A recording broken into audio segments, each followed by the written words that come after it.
رسول الكريم أعوذ بالله من الشيطان بسم الله الرحمن الرحيم. السلام علیکم خواتین و حضرات.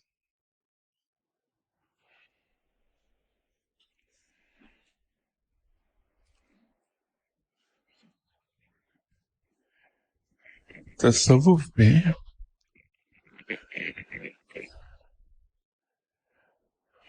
بہت سی چیزیں ایسی ہیں جو اصل میں بنیادی چیزیں ہیں. اس کو انگریزی میں شاید بہتر طور پہ ایکسپلین کیا جا سکے کہ وہ چیزیں they form the very basis of تصوف. ان کے بارے میں معلومات کا ہونا بڑا ضروری ہو جاتا ہے اگر کوئی آدمی تصوف کو سمجھنا چاہتا ہے یا تصوف کی راہ پر چلنا چاہتا ہے. جیسے اس راہ میں خیال کو بہت اہمیت حاصل ہے. اس راہ میں خواب کو بڑی اہمیت حاصل ہے. اس راہ میں کشف کو بڑی اہمیت حاصل ہے.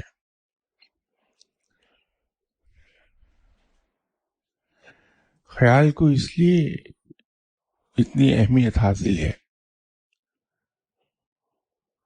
کہ جس خیال میں انسان ڈوبا رہے گا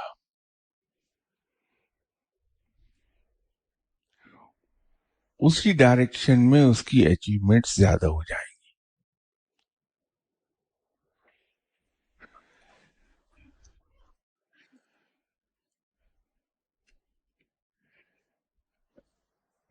اب خیال جو ہے اس کا صحیح سمت میں ہونا بڑا ضروری ہے. پھر اس کے اندر ایک چیز یہ آ جائے گی اس میں کہ اس خیال میں وسوسے اور خدشات ان کو فلٹر کرنا بڑا ضروری ہو جائے گا. کیونکہ وسوسہ یہ من جانب شیطان ہوتا ہے.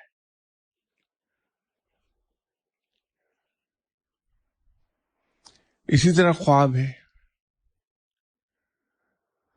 خواب کے اندر ہمارا اپنا نفس بہت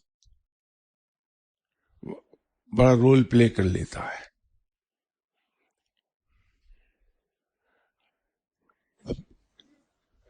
خواب کی 3 قسمیں ہمیں مل جائیں گی.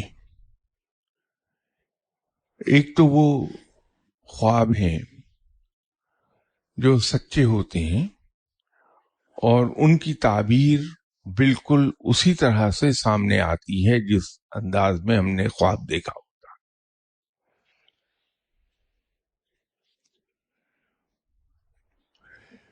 دوسری ٹائپ خواب کی وہ ہے جس میں ہمیں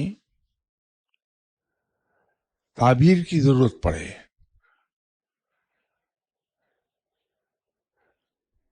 اور اس کی تعبیر ہمیں وہی آدمی بتا پائے گا جس کو علم تعبیر حاصل ہوگا.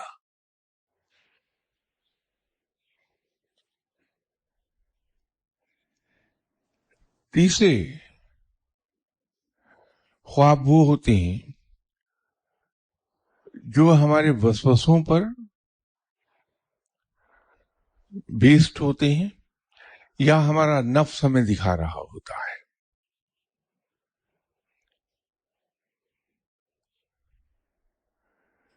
اب جو خواب حقائق میں مبنی ہے وہ تو سیدھی سی بات ہے کہ سچے خواب ہیں. اب یہ اصل جو بات ہے وہ باقی دو قسمیں خواب کی جو ہیں ان کے بارے میں جناب محمد ابن عربی نے ایک جگہ اپنے کتاب میں لکھا کہ ایک صحابی آپ صلی اللہ علیہ وسلم کے پاس تشریف لائے اور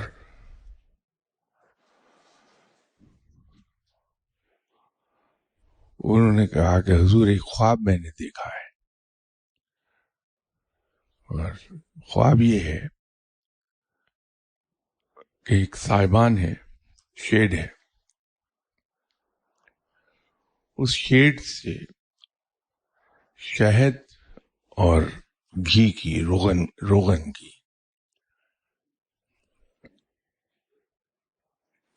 ٹپک رہا ہے اس سے، اور لوگ اس شہد اور روغن کو ہاتھوں میں جمع کر رہے ہیں اور لے جا رہے ہیں.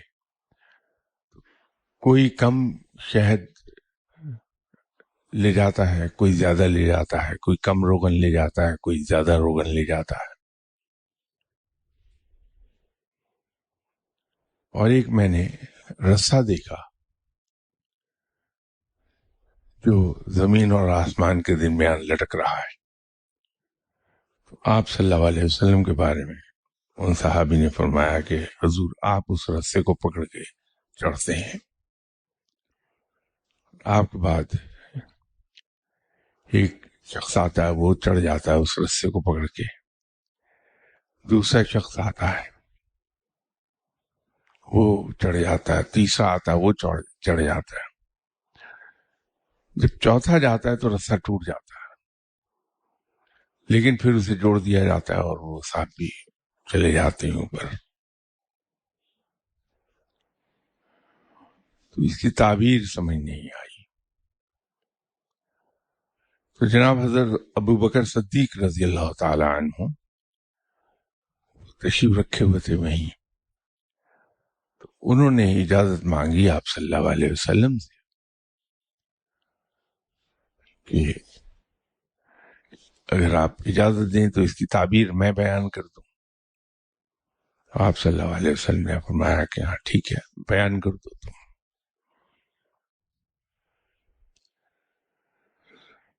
تو جناب حضرت ابو بکر صدیق رضی اللہ تعالی عنہ نے خواب کی تعبیر یوں بیان کرنی شروع کی کہ جو صاحبان ہے یہ دین ہے، دین اسلام،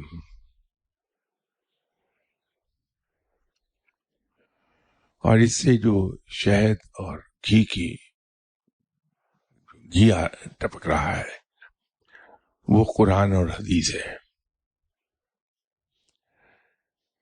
یہ کہ لوگ آتے ہیں اس شہد اور گھی کو وہ لے جاتے ہیں، کوئی کم لے کے جا رہا ہے، کوئی زیادہ لے کے جا رہا ہے، تو یہ قرآن اور حدیث کو سمجھنے کی بات ہے. ہر آدمی اپنے اپنی توفیق اور اپنے اپنے قابلیت کے مطابق اس کو سمجھ رہا ہے، کوئی زیادہ سمجھتا ہے، کوئی کم سمجھتا ہے.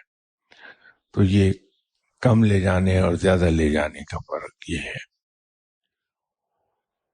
وہ جو رسہ ہے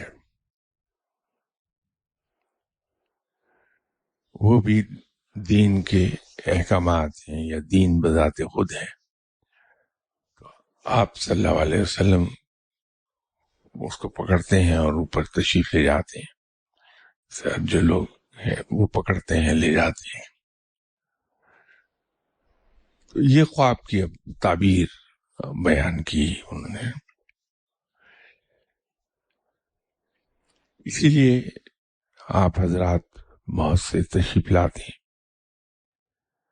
تو میں ایک عرض کیا کرتا ہوں، یہ میرے مرشد صاحب نے مجھے سکھایا تھا، خواب کو کبھی بھی دوپہر 2 بجے کے بعد بیان نہیں کیا جانا چاہیے، اس سے خواب ضائع ہو جاتا ہے. ایک تو یہ تلقین فرمائی، خواب جب بھی سنائیں 2 بجے سے پہلے سنا دیں آپ. دوسری جس پہ تاکید فرمائی وہ یہ تھی کہ خواب صرف اس آدمی کو سنایا جائے جس کے بارے میں آپ کو پورا یقین ہے کہ اس کو علم تعبیر حاصل ہے، تاکہ وہ اس کی غلط تعویل کر کے خواب کی اسے ضائع نہ کر دے۔ ہم لوگ خواب دیکھتے ہیں اور دیکھ کے جو سامنے ملا اس کے سامنے اسے بیان کر دیا، جس وقت کوئی مل گیا اس وقت پر اسے بیان کر دیا۔ تو یہ خواب کے اندر یہ احتیاط ہے۔ خواب کی تعبیر کے جو مختلف فیکٹرز ہیں وہ یہاں آپ کے سامنے پہلے بھی بیان کر چکا کئی بار میں، کہ خواب میں جو اہم ترین نقطہ ہوتا ہے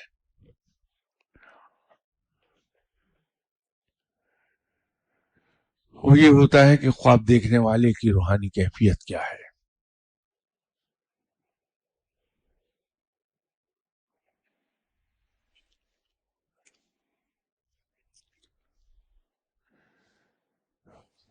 پھر یہ ہے کہ وہ خواب رات کے کس حصے میں دیکھا گیا ہے، اس کو بڑی اہمیت حاصل ہے۔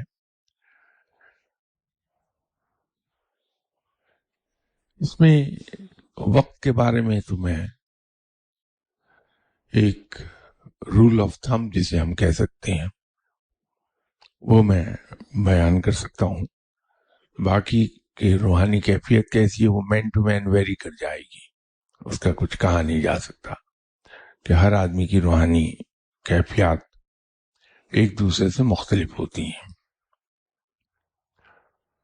جو خواب ہم سونے کے گھنٹے 1.5 گھنٹے کے بعد دیکھنا شروع کر دیتے ہیں ان کا تعلق عام طور پر ہمارے ڈائجسشن سسٹم سے ہوتا ہے، کہ نظام ہضم جو ہے ہمارا اس سے تعلق ہے۔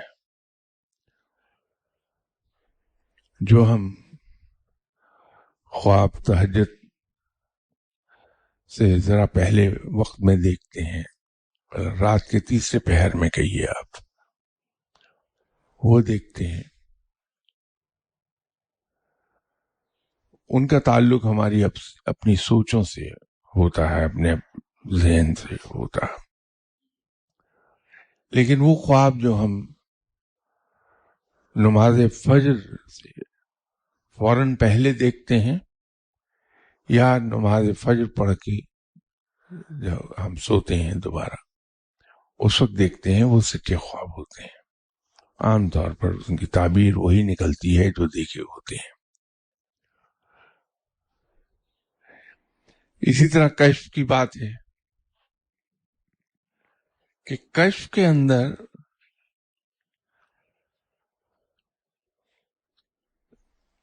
بہت سی چیزیں گڈمڈ ہو جاتی ہیں جب آدمی کشف میں دیکھ رہا ہوتا ہے چیزوں کو۔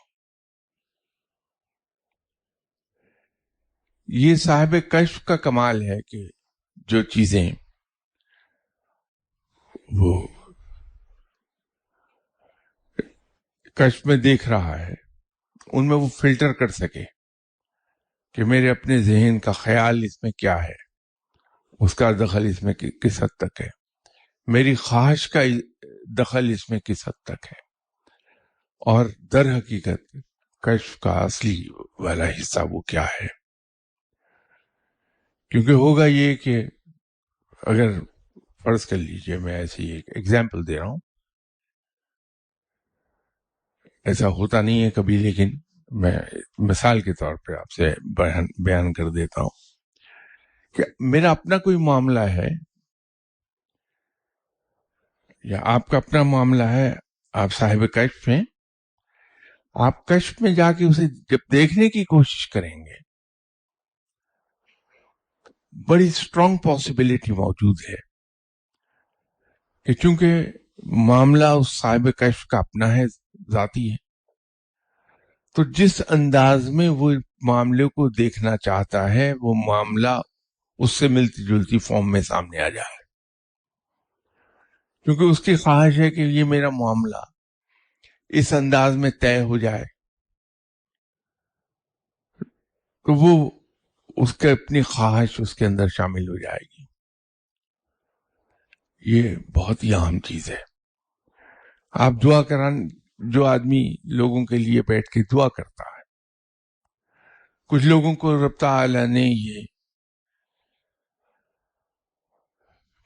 ان پہ رحمت کی بھی ہے، اس پہ اپنی عنایت کی ہے کہ ان کو دعا کا جواب محسوس ہو جاتا ہے.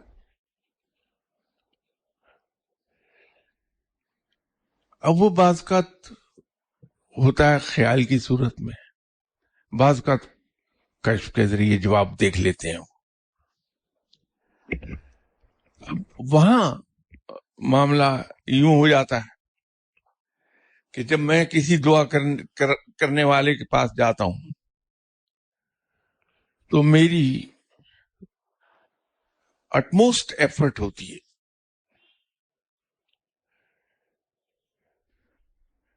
کہ میں ان کو پہلے یہ بتاؤں کہ صاحب میرا نام یہ ہے، میرے والد صاحب کا نام یہ ہے، میری والدہ کا نام یہ ہے، میں فلاں جگہ رہتا ہوں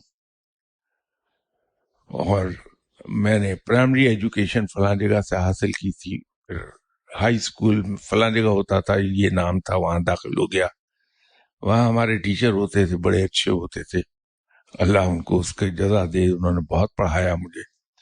پھر جی میں پاس ہو گیا میٹرک سے. اس کے بعد میں کالج میں داخل ہو گیا اور کالج کا نام یہ ہوتا تھا، وہاں یہ ٹیچر تھے، انہوں نے بڑی محنت کی میرے اوپر، مجھے بڑا چمکایا. تو اللہ تعالیٰ ان کے درجات بلند کرے، بڑے نیک لوگ تھے. کرتے کرتے آخر پر میں جاؤں گا کہ صاحب میرا بیٹا جو ہے وہ اس کو کھانسی نہیں رک رہی. اب اس میں نے 15 منٹ یہ قصہ پورا بیان کر دیا. وہ جو صاحب دعا ہے اس کے ذہن پر یہ ساری تفصیلات جم گئی. اب اس نے جو آپ کو جواب دینا ہے، یا تو وہ اپنی طرف سے جواب دے دے گا وہ آپ کو، جس میں احتمال یہ ہے کہ صحیح بھی ہو سکتا، غلط بھی ہو سکتا، اور اگر اس پہ اللہ کی رحمت ہے تو یہ تفصیلات میں اس کو غوطے ہی لگانے پڑیں گے باضابطہ طور پہ کہ ان میں جواب کون سا ہے. غلطی کر جائے گا، وہ انسان ہے. یوں میں یہاں اکثر اوقات آپ سے ایک عرض کیا کرتا ہوں کہ جب بھی آپ دعا کے لیے کہیں جائیں، اب مجھے اور آپ کو تو نہیں پتا چلے گا کہ یہ صاحب دعا کس مقام پر ہے. ہمیں تو یہ معلوم ہے کہ یہ صاحب لوگوں کے لیے دعا کرتے ہیں، رب ان کی سن لیتا ہے. تو اس کا بہترین طریقہ یہ ہے کہ آدمی ان کی خدمت میں حاضر، السلام علیکم، میرا بیٹا ہے اس نام کا، اس کی کھانسی نہیں رک رہی، حضور دعا کیجیے گا کہ کھانسی ختم ہو جائے، السلام علیکم، اور گیا بندہ. اب جب یہ رویہ ہم نے رکھا صاحب دعا کے ساتھ، ہم نے اس کے اوپر ایک قرض چڑھا دیا کہ میری دعا ضرور میرے لیے کرے، اس لیے کہ اس کے ذمہ لگایا. دعا نہیں کرے گا تو رب کے نزدیک وہ کنجوس کہلائے گا، اور کنجوسوں کو رب پسند نہیں کرتا.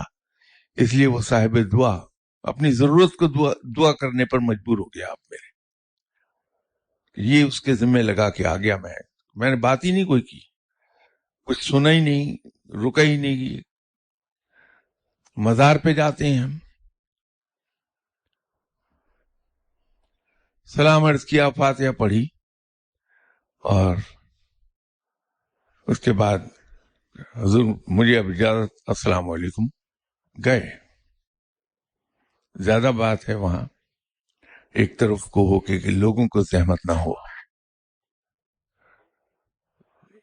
ان کے ایصال ثواب کے لیے 2 رکعت، ان کے ہر مزار کے ساتھ مسجد ہوتی ہے عام طور پہ، اس مسجد میں پڑھے، وہیں بیٹھ کے قرآن پاک کی تلاوت کی، اور ان سب کا ثواب رب تعالیٰ کے حضور عرض کیا کہ یا باری تعالیٰ ہے، یہ جو میں نے نفل ادا کیے اور جو کلام الہی تلاوت کیا، اس کا ثواب ان صاحب مزار کی روح کو بخش دے۔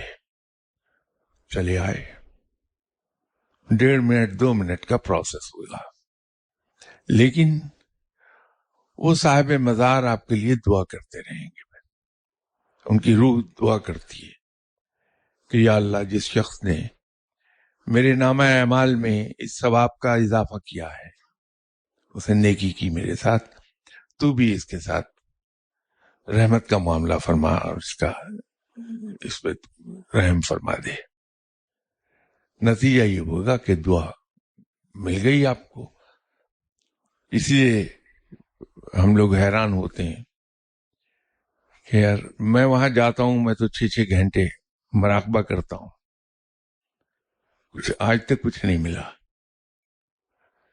فلاں سوٹڈ بوٹڈ صاحب آتے ہیں اور اپنی عادت کے مطابق میں یہ الزام تو ڈیفینیٹلی اس آدمی پہ لگا دوں گا جو بہت ویل ڈریسڈ ہے کہ شرابی کبابی آدمی آیا، سلام کر کے چلا گیا، اللہ نے اس کا کام بھی کر دیا۔ اب ایک تو یہ ہے کہ ایسے آدمی کا کیا ہے جو دوسروں پہ الزام لگا دے کہ شرابی کبابی، جبکہ میں اسے جانتا ہی نہیں۔ دوسری بات یہ ہے کہ وہ آیا اور آ کے وہ تو صاحب مزار کی روح کے ذمے ڈال گیا کہ میں نے تمہارے لیے فاتحہ پڑھی، اس کے جواب میں اب تم دعا کرو میرے لیے۔ وہ اس کے ذمہ ڈال کے چلا گیا، تو میں تو وہاں مراقبے کے لیے بیٹھا رہا، میری تو غرضی اور تھی۔ تو مراقبے کا تو یہ معاملہ ہے پھر کہ جیسے صاحب علم آپ کو وظیفہ دے دیں گے، اس آدمی سے ڈریے جب کوئی وظیفہ آپ کو دیتا ہے یہ پڑھ لیجئے، سمجھ لیجئے کہ اس نے مجھے چکی پیسنے پہ لگا دیا۔ آپ اب کئی سال گئے میرے، یہ تو بڑی پکی بات ہے کہ یہ جتنے بھی صاحب دعا لوگ ہیں جن کو بابے کہتے ہیں، اشفاق صاحب، بقول اشفاق صاحب کے یہ بڑے ہی چالاک لوگ ہیں۔ یہ جاتے ہیں، ہم یہ سمجھتے ہیں کہ میں نے اس کو فورس کیا اور اس کو فورس کر کے میں یہ پڑھنے کو لے آیا اس سے۔ اب یہ نہیں معلوم کہ وہ مجھ سے کہیں زیادہ ہوشیار آدمی ہے، اس نے مجھے چکی پیسنے پہ لگا دیا کہ لو بیٹا 35 سال یہ پڑھو اور اس کے بعد کچھ کہیں جا پہنچو گے تم۔ اس کی بجائے آپ اس کی محنت پہ کیش کرنے کی کوشش کیجئے۔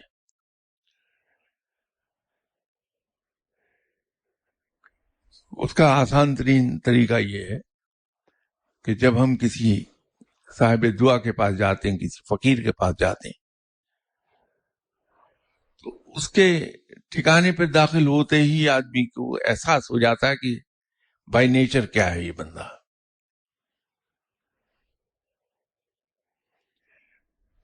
کوئٹہ میں سول لائنز میں بڑے بڑے گھر ہیں جو انگریز بنا کے چھوڑ گیا تھا، کئی کئی ایکڑ پر بنے ہوئے ہیں، ان کی باؤنڈری والز بھی اسی طرح وسیع و عریض ہیں۔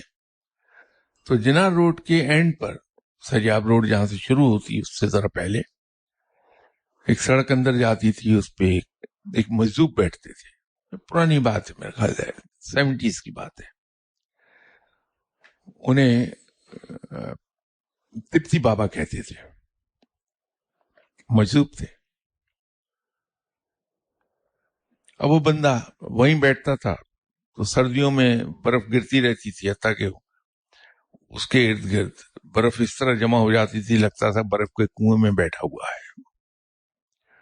بولتا نہیں تھا، آپ اس کو کچھ دینے کی کوشش کریں تو اٹھا کے آپ کے منہ پہ دے مارتا تھا واپس پلٹ کے۔ تھا وہ اصلی مجذوب، اس میں اس کے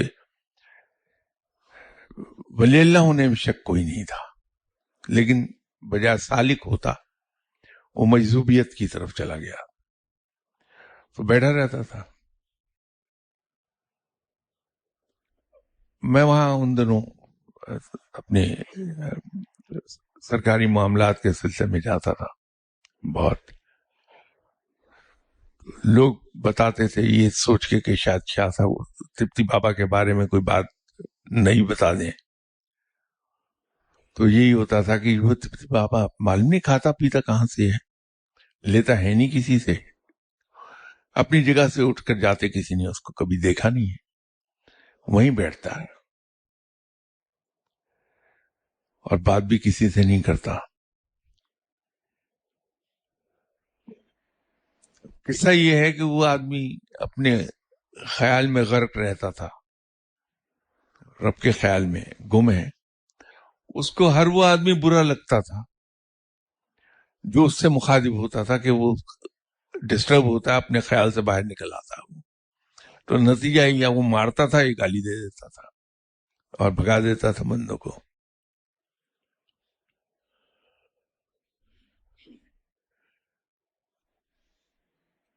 لیکن وہ لوگ جو اس بات کو سمجھتے تھے وہ اس کو مخاطب نہیں کرتے تھے, اس کے قریب سے گزرے, ذرا سا رکے فار 5 سیکنڈز اور چلے گئے. ان کے کام اللہ تعالیٰ کر دیتا تھا. وجہ یہ تھی کہ وہ تپتی بابا مجذوب تھا. اب ان کے پاس جا کے رکا. یہ ایک روحانیت کی راہ کا ایک نقطہ آپ سے عرض کر دوں کہ یہ جو تکوینی حکومت ہوتی ہے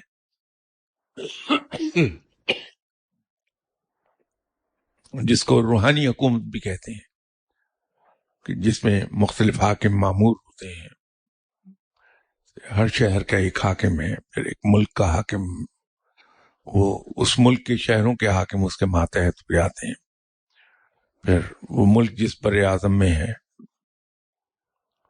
اس کا جو حاکم ہے, ایک کتب ہے وہ اس کے ماتحت ہے, 1/4 آف دی گلوب اس کا حاکم ہے. اس کے اس چوتھائی حصے میں جتنے بھی حاکم ہیں وہ اس کے ماتحت ہیں. اب روحانیت میں یہ طریقہ کار ہے کہ اگر فرض کر لیجئے ایک سینئر آدمی, بہت سینئر آدمی کسی شہر میں گیا تو اس کا حاکم آئے گا سلام کرنے. اور سلام کا طریقہ کیا ہے کہ وہ بندہ یہاں سڑک پہ اس جگہ کہیں بیٹھا ہے, اگر ریسٹورانٹ میں ہے یا شاپ میں ہے کہیں, جو سینئر آدمی وزٹ پہ آیا ہے, تو اس شہر کا حاکم آئے گا سڑک کے اس طرف, یہاں آ کے وہ 5 سیکنڈ کے لیے رکے گا, ادھر کو صرف منہ کرے گا اور چل پڑے گا. ایک دوسرے کو مخاطب نہیں کریں گے. یہ دستور ہے یہاں کا, اس لیے کہ اس سے رازداری قائم رہتی ہے, کسی کو پتہ نہیں چلتا کہ یہ کون ہے. تپتی بابا کے پاس جا کے جب آپ 5 سیکنڈ کے لیے توقف کرتے ہیں تو تپتی بابا ڈسٹرب تو نہیں ہوتا, لیکن اسے پتہ چل جاتا ہے یہ بندہ آیا تھا, تو اس کے دل سے دعا نکلتی ہے.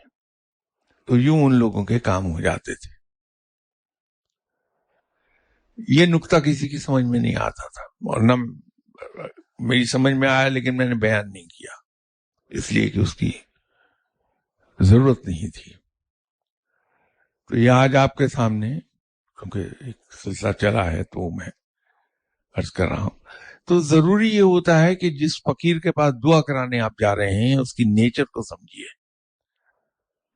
اس کے احوال جو ہیں اندر کے, اس کا تاثر آپ کو ملتا ہے اس کے ٹھکانے پر جا کر. تو کچھ فقیر آپ کو مجلسی ملیں گے, لوگ ان کے پاس گئے, بیٹھے ہیں, باتیں کر رہے ہیں, وہ مست ہیں, کبھی اپنے مخاطب سے بات کر لی, ورنہ اپنے خیال میں گم رہے. لوگ بیٹھے رہتے ہیں, باتیں کرتے رہتے ہیں, وہ اپنے خیالوں میں گم رہتا فقیر. کچھ لوگ جو سالک ہیں اور جو سنت پہ عمل کرتے ہیں, وہ ہر آنے والے کو اپنا مہمان سمجھتے ہیں, اس کی پذیرائی کرتے ہیں، تپاک سے ملیں گے، ہنس کے استقبال کریں گے. لیکن یہ ضروری نہیں ہے کہ وہ بہت سوشل آدمی بھی ہو. اب اس پر مجبوری ہے کہ سنت یہ کہتی ہے کہ اپنے آنے والے کے ساتھ بڑی محبت سے پیش آؤ، اتنی محبت سے کہ تم سے ملنے والا ہر آدمی یہ سمجھے کہ تم اس سے سب سے زیادہ پیار کرتے ہو. تو اسی لیے یہ فقیر جو سنت پہ عمل کرتے ہیں وہ آپ کو اس طرح کے ملیں گے کہ ان کے بارے میں ہر آدمی کو یہ خوش فہمی ہوگی کہ یہ فقیر سب سے زیادہ مجھ سے ہی پیار کرتا ہے. ہوتا نہیں ہے ایسا، لیکن وہ سنت پر عمل کر رہا ہے. وہ اتنی محبت سے آپ سے ملے گا کہ آپ اسی غلط فہمی میں پڑے رہیں گے. تو باوجود نہ چاہنے کہ وہ آدمی جو سنت پر عمل کر رہا ہے وہ آپ سے محبت سے ملے گا، لیکن اندر سے ڈسٹرب ہوگا. پھر ہر فقیر کی اپنی معمولات ہیں.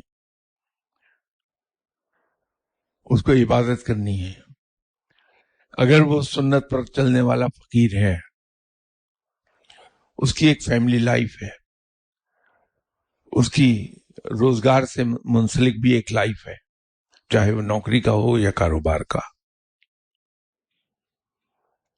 جب ہم کسی آدمی کے معمولات میں خلل ڈالتے ہیں، اس کے معمولات جب ڈسٹرب ہونے لگتے ہیں تو وہ دل میں چڑ تو سکتا نہیں کہ سنت پہ عمل کر رہا ہے، لیکن جھنجھلاتا اندر خانے وہ جھنجھلاتا ضرور ہے.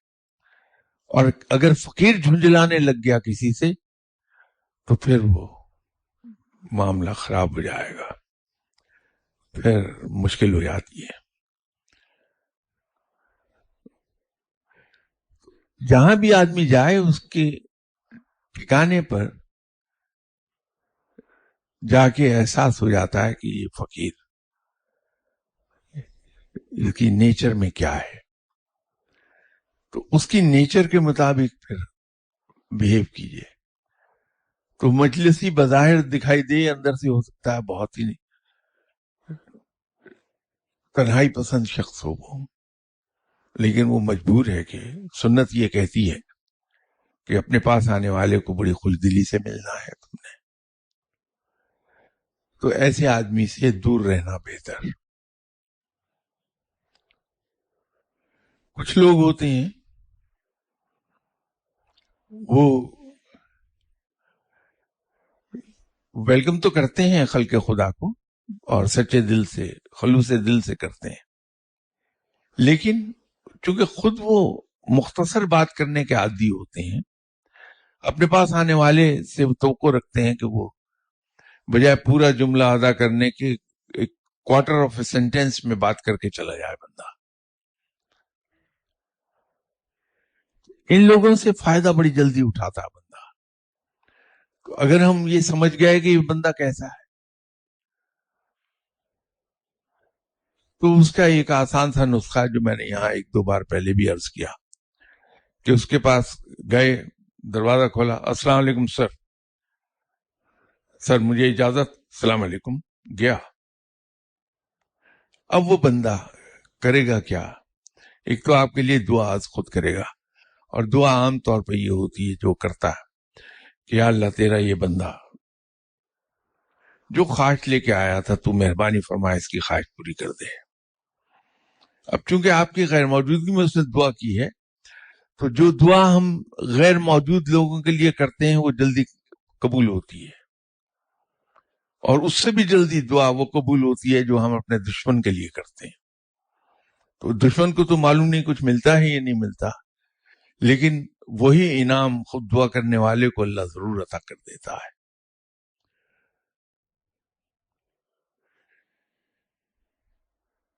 کچھ فقیر ہوتے ہیں جو ان لوگوں کو پسند کریں گے جو ان کے پاس صرف ضرورت کے تحت جاتے ہیں، بس ادروائز نہیں ملتے کبھی. کوئی کام پڑ گیا تو آپ گئے وہاں، یہ نہیں ہے کہ یہ سوچے گا کہ آگے پیچھے تو آیا نہیں، آج کام پڑا تو میرے پاس آ گیا بندہ. انہیں وہ خوش رہتے ہیں کہ یہ سینسیبل آدمی ہے، اپنا وقت ضائع نہیں کرتا، کیونکہ فقیر وقت ضائع کرنے سے بڑی دور بھاگتا ہے کہ رب کو یہ چیز پسند نہیں. تو ہم فقیر کے پاس جا کے دعا کرانے سے پہلے اس کی نیچر کو سمجھ لیں کہ فطرتاً کیا ہے بندہ، اس کے مطابق ہم جائیں، بہت پھل پائیں گے. اور ایک ویسی رول آف تھم جو ہے، وہ مزاروں کے بارے میں بھی میں نے اس کو بڑا صحیح پایا، اور میں نے زندہ لوگوں کے لیے بھی بڑا صحیح پایا.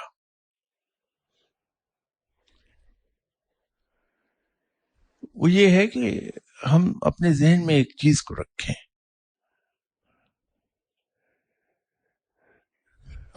ماں سے زیادہ بچے کو کوئی نہیں پیار کر سکتا.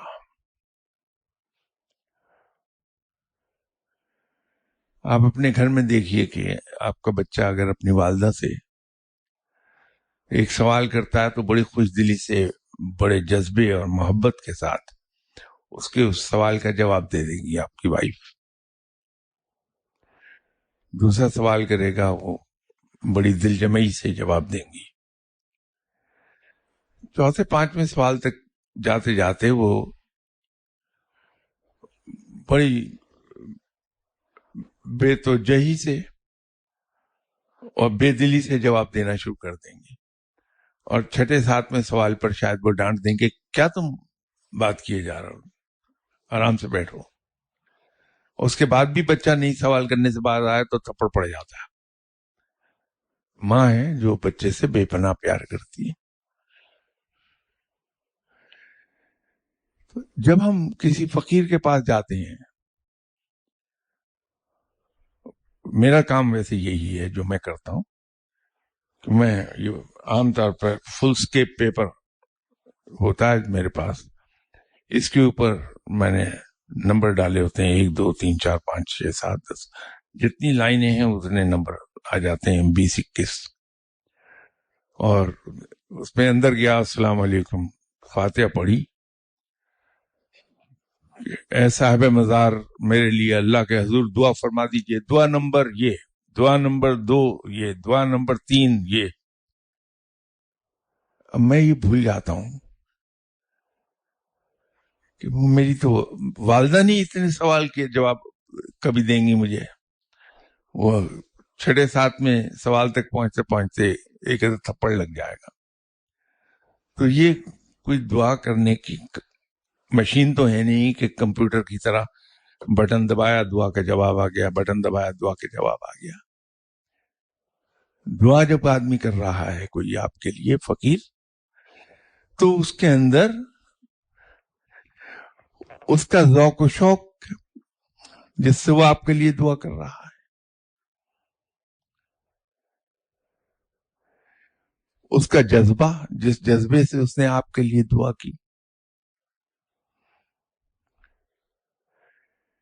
اور باقی تو باتیں ہیں ہی کہ اس کا مقام کیا ہے، کس جگہ پہنچا ہوا بندہ. لیکن یہ چیزیں بڑی امپورٹنٹ ہیں. تو بجائے اس کے کہ ہم جا کے دعا کروائیں کسی سے کہ یہ دعا کر دیں، ہم اس کو مجبور کریں کہ وہ ہمارے لیے دعا کر دیں.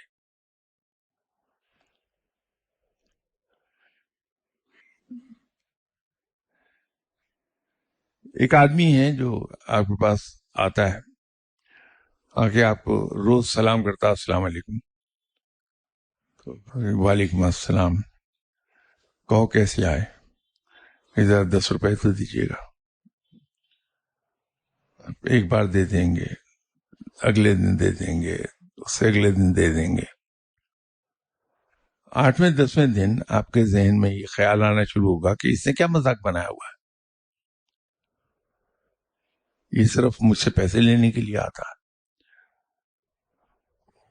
اسے نیکسٹ ٹائم اسے ڈانٹ دیں گے آپ.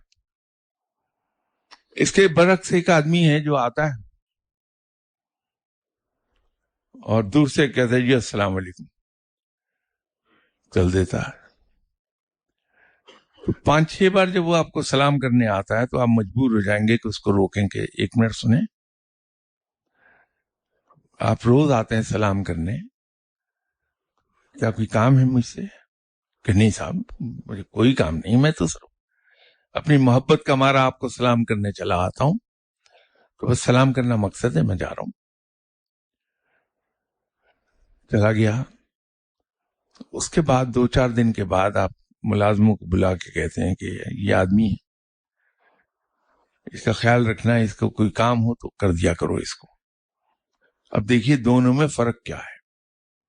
ایک آپ نے والنٹیرلی کہا کہ اس کا کام کر دیا کرو، اور دوسرے کو آپ نے ڈانٹ دیا. تو فقیر کے پاس جب ہم جاتے ہیں بار بار اور دعا ہی کے لیے اس کو کہتے ہیں ہمیشہ، یاد رکھیے وہ انسان ہے، اس کے اپنے معمولات ہیں. اور سب سے بڑی مصیبت ان فقیروں کی یہ ہے کہ یہ اپنے خیال میں کھوئے ہوئے ہوتے ہیں. لگتا نہیں ہے، بظاہر آپ کے ساتھ بیٹھے ہیں لیکن وہ گم ہوا ہوا ہوتا ہے بندہ اپنے. اور جب کہیں، اب آپ کو تو نہیں پتا چلے گا، مجھے نہیں پتا چلے گا کہ وہ فقیر اس وقت کھلی آنکھوں سے چیزیں دیکھ رہا ہے یا کہیں ذہنی طور پر گفتگو میں مصروف ہے، راز و نیاز میں لگا ہے. تو میں اسے بلائے جا رہا ہوں تو ڈسٹرب ہوگا.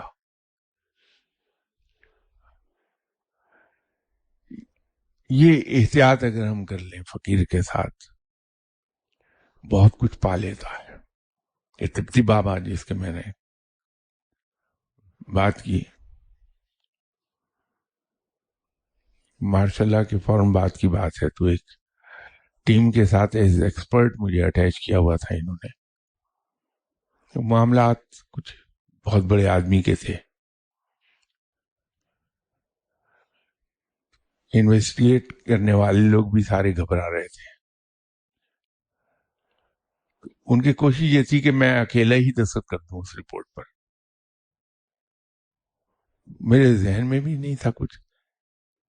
میں وہاں سے گزر رہا تھا تو رات کے سناٹے میں بہت بلند آواز گونجی، دستخط نہ کرنا، دستخط نہ کرنا، دستخط نہ کرنا، مر جائے گا، مر جائے گا، دستخط نہ کرنا. تو میرے ساتھ ایک صاحب بیٹھے تھے کہ بابا کیسے بول پڑا آج. میں وہ بول رہا، مجھے پتا، اس کہ بولنے دو یار. کہتا آپ کو کچھ کہہ رہا ہے. میں نے کہا میرے متعلق میسج ہے، مجھے معلوم ہے. میں نے تپتی بابا کو کبھی کچھ نہیں کہا تھا. اسے نیکسٹ ٹائم میں کوئٹہ گیا تو میں نے کہا ادھر میں تم دکھاؤں کہ تپتی بابا کرتا کیا ہے. وہ تو انڈے مارتے تھے. سگریٹ کی 2 ڈبیاں میں نے خریدی. میں نے کہا میں تم دکھاؤں گا کہ فقیر لوگ کرتے کیا ہیں یہ سب. تو گیا، جا کے میں نے کہا السلام علیکم تپتی بابا، یہ ڈبیا دینے آیا تھا. انہوں نے بوری کا کونا اٹھایا یوں، میں نے وہاں دونوں ڈبیاں رکھا کونا، پھر سگریٹوں کے اوپر رکھا اور میں چل دیا. تو وہ مجھ کو آگے جا کے پکڑ کے کھڑا ہو گیا کار کے پاس، کہنے لگے اس نے آپ سے لیا کیسے؟ میں نے کہا تم نے دیکھا کہ کبھی میں اس کے پاس جا کے رکا ہوں یا سلام کیا ہو یا بات کی ہو؟ بڑی پرانی بات ہے، میرے خیال نیا نیا ماشاء اللہ لگا تھا اس وقت کی ہے. یہ فقیر آدمی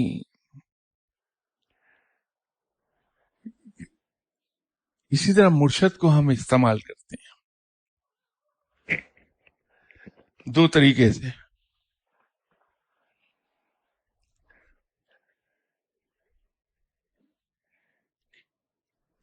ہر چھوٹی بڑی بات کے لیے ہم مرشد کے پاس چلے جاتے ہیں.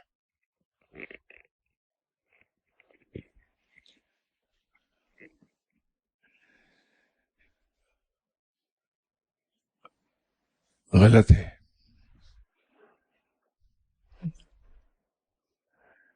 مرشد کو میں بطور مشیر نہیں استعمال کر سکتا. مرشد تو لائٹ ہاؤس ہے کہ اگر جہاز سمندر میں گھر جائے تو اس لائٹ ہاؤس کو دیکھ کے وہ راستے پر چلا جاتا ہے. مرشد سے لائٹ ہاؤس کا کام لیجیے.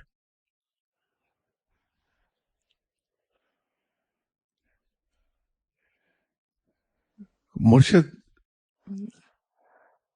سے بجائے اس کے کہ میں یہ کہوں کہ صاحب میں کراچی جا رہا ہوں فلاں کام سے، دعا کیجئے کہ میں کامیاب ہو جاؤں، یہ اس کے لیے رب تعالیٰ نے مجھے عقل دی ہے، اور آپ صلی اللہ علیہ وسلم کا فرمان بھی ہے کہ جو کام تدبیر سے کیے جاتے ہیں اس پہ ناکامی نہیں ہوتی. تو ایک لیسن ہے میرے پاس.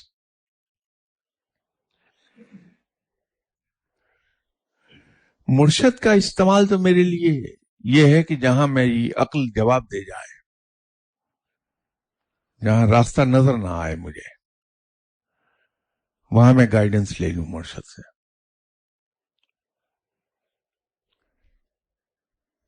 مرشد سے میں وہ چیز لوں جو مجھے کتابوں میں ملے گی نہیں کہیں. کوئی عام آدمی مجھے دے نہیں سکتا. وہ ہے علم لدونی، یہ مجھے کہیں سے نہیں مل سکتا. تو میں اپنے مرشد سے وہ چیز حاصل کروں جا کے، اور اس کے حاصل کرنے کے بہت سے ادب آداب ہیں. آج تو آپ کا ٹائم پورا ہو گیا. میں چونکہ دوائیوں کے زیر اثر بھول جاتا ہوں چیزوں کو، مجھے نیکسٹ سنڈے یاد دلا دیجیے کہ میں نے یہاں سے چھوڑا اسے، اس سے آگے میں پھر انشاءاللہ بیان کر دوں گا. نیکسٹ سنڈے تک کے لیے اجازت. السلام علیکم.